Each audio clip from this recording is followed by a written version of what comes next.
Hey guys, welcome to this very special episode of the Fast Lane Car on TFL Now, and I'm here with my buddy Nick Miles from... Nick, what's your YouTube channel? Test Miles. Test Miles. Nick does some of the most fun, some of the most interesting, I think some of the most engaging video reviews on YouTube. Wow. So that's why I've got him next to me. Now I feel like I just won an Oscar. Well, Nick, we're in the brand new 2018, believe it, it's 2018, Audi S5, which is kind of a kissing cousin to the S4, of course, right? Same engine, same chassis, except the fact that this only has two doors. You would call it a coupe, I believe. Yes, and I make a point of always calling them coupes because it sets me apart. Aluminium. That's right. Coupes. And how do you say Jaguar? Jaguar. Yeah, a proper way to say it, of course, not our American stilted way. Anyway, let's talk about this bad boy. 354 horsepower, 369 pound-foot of torque, 3-liter V6 with the turbo nestled right in between the two banks, and it's a fun car, wouldn't you say? I do like it very much. I have driven this, and I have driven its again kissing cousin that you mentioned earlier, the S4. And even though they have the same engine, I kind of like the S5 a lot better. Yeah, I'm right there with you, man. This is just raw sex appeal, right? It is so much more sexy on the outside, and that's because Audi designers will say that they've put a lot more motion into this car. Yeah, I think one of the things that I would also point out is that we're at that age now, we're just a little over 25, where we like our cars to be sexy rather than, you know, just fast. And it was just a little tight. Okay, it was a lot tight. A lot tight. It's hard to get in and out of, but there again, I don't necessarily want to drive around to people in the backseat all day. I like driving on my own and doing my own thing, so perfect car to do it. But sexiness is not cheap, Nick. $55,000. Well, it goes up from there, dude. It's how relative is $55,000 to you? I mean, it's a good point. If this is a car that you're going to have for 15 years and you're going to baby it and take care of it, it's a great investment. These cars last forever. They've got great tech. They've got great reliability, and you will have the performance which will still be amicable 15 years from now.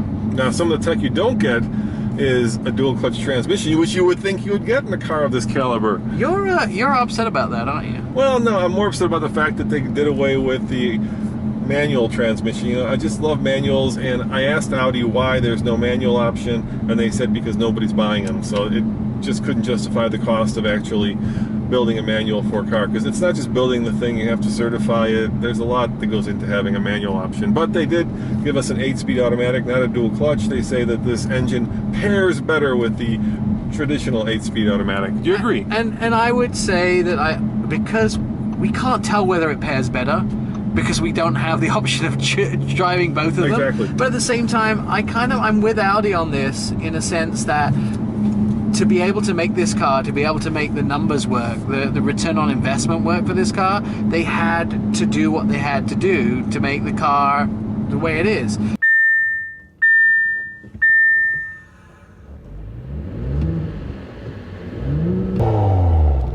One more time.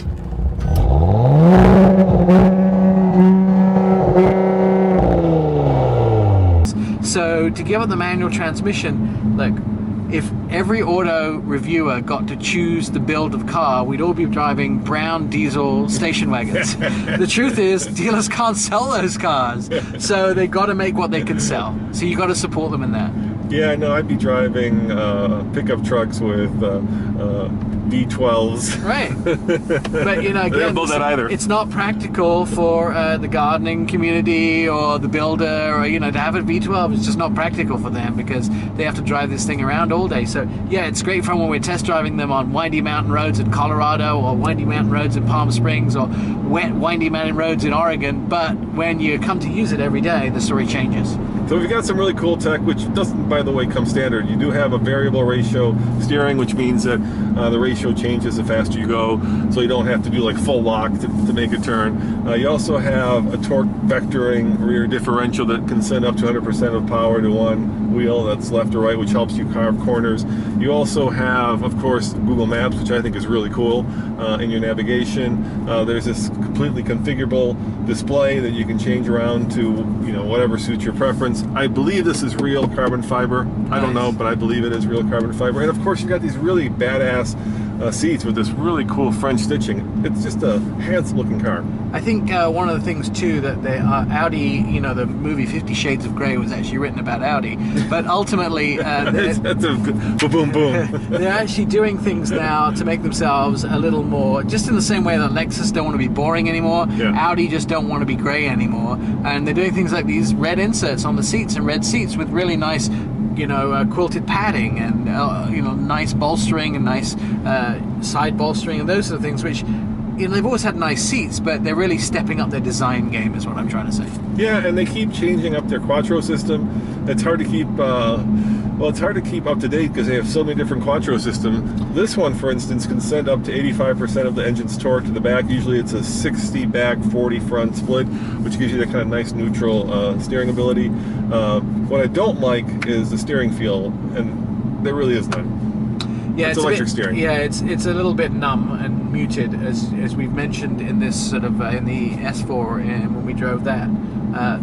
I will tell you though, I think they're right, and a lot of car companies are right to numb the steering and give it a change when you get at speed, because the last thing you want to do is make a tiny misjudgment of steering at high speed because the wheel is so sensitive, yeah, and end up, you know, blowing into oncoming traffic or ending up losing it on a racetrack where you would be really testing it at speed. Usually what happens with electric steering is the faster you go, the heavier it becomes.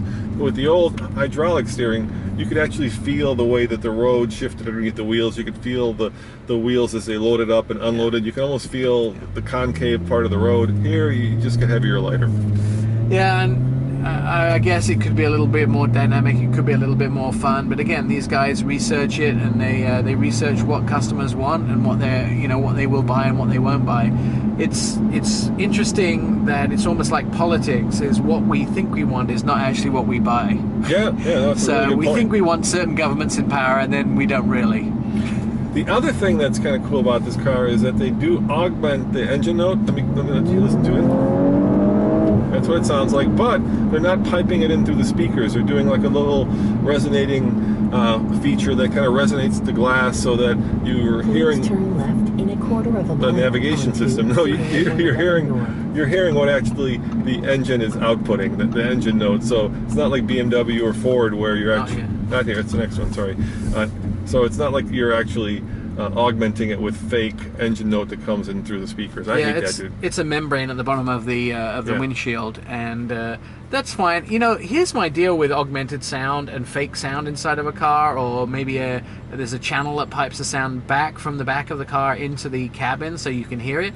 I don't mind that. Like, I think if it makes me feel good, why not have it? Yeah, I'm with you on that. But I don't like the stuff that's piped into the speakers because I feel like it's bait and switch. I feel like it's different than what the engine note is. And for instance, a lot of the turbocharged engines, let's face it, don't sound great because turbos just don't make the kind of noise that a V8 makes. And so to give it that better sound quality, they actually change the engine note around by piping it through the speakers. And that's where I have an issue with it. Right. There's nothing that sounds like a nice naturally aspirated V8. Yeah. Now turn left. Yeah. How about style-wise? You know, you like the look of this thing. There's obviously a power bulge that's on the roof. A power bulge on the hood, I think. On the hood. the power bulge on the hood. I mean, bulges anywhere are good. Let me just tell you. Yeah. When I said, you know, the reason I said on the roof was because the second I said bulge, I'm thinking to myself, I probably should have used a better word to describe it. And then, of course, hood went out the door because I was already stuck on the bulge part. A power dome on the hood. Yeah, look, power domes always, to me, are a great expression. I wonder how the body shop guy treats them, you know, whether they're his nightmare. But at the same time, I think any power dome on any hood makes a car look beefy and more meaty. They've also used a lot of very cool design ideas with this car to soften it, to make it more speedy, to make it look more sophisticated. And I kind of like that too. A lot of the times when I see these cars, I know I like them, but I'm not sure why, and somebody has to explain to me what they've done, and then I really get why I like it. 0 to 60, 4.4 seconds according to Audi.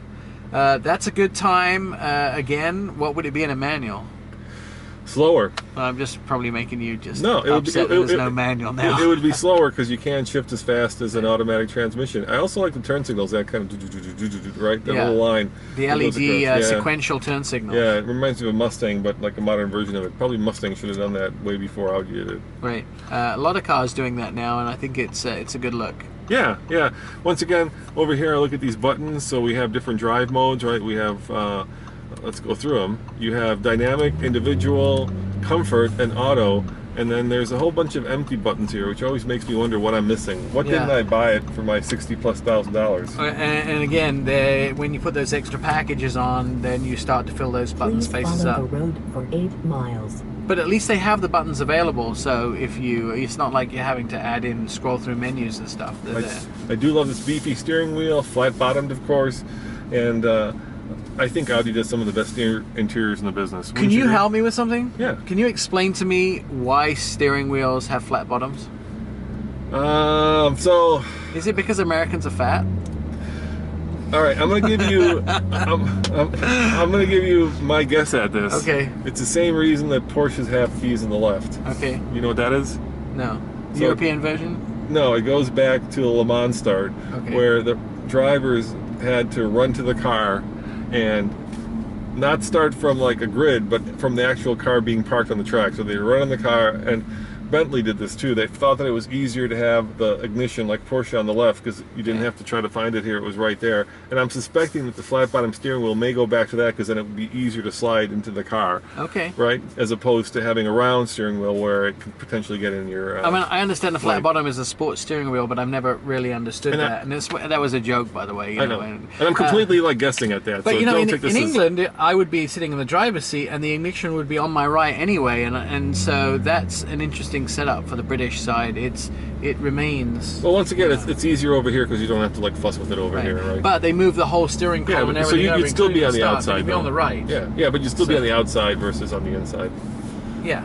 Yeah. So that's I don't know. You know that's the lore. But Audi have confused it even more by putting the start button down into the in front of the shifter. You have to hit 3 buttons to actually park this car. You have to first hit P on the steering on the shift knob, right? Yeah. Then you have to put the brake on. Put on the electric brake on, and then you have to hit the button to stop the engine. Once upon a time, all you did was shift into park and turn the key off. Right. Here's my thing that I also is a bit scary, and I know it's a safety feature. If you were to open your driver's door right now, we would stop immediately. Really? Yeah, absolutely. And the car stops. And you couldn't put it in reverse. No. No. Yeah. Yeah. I know. It's the car will stop if you open the door. We are slowly creeping into the world of autonomy, dude, and it's no good. That is just no good. I'm sorry, it is no good. You know, we've got this old pickup truck, 85 K10. It is just so easy and honest. There's no electronics. There's like the wiring harness is like 10 wires. Imagine the wiring harness on this. It's probably big enough to choke a cow. You know, you're starting to sound like an old automotive journalist now. Am I really? Damn technology! Shake your fist. No. It's not the tech. It's the fact that I no longer am engaged or involved with the car, right? When the car stops when I open the frickin' door, I'm not controlling it. Right. Ever since, maybe I'm going to date myself now. Now I'm going to sound like an old automotive journalist. Once upon a time, they had those seat belts that when you open the door, they would come over, and so when you sat down in the car, right, they would close around you. Right. I hated those. Yeah.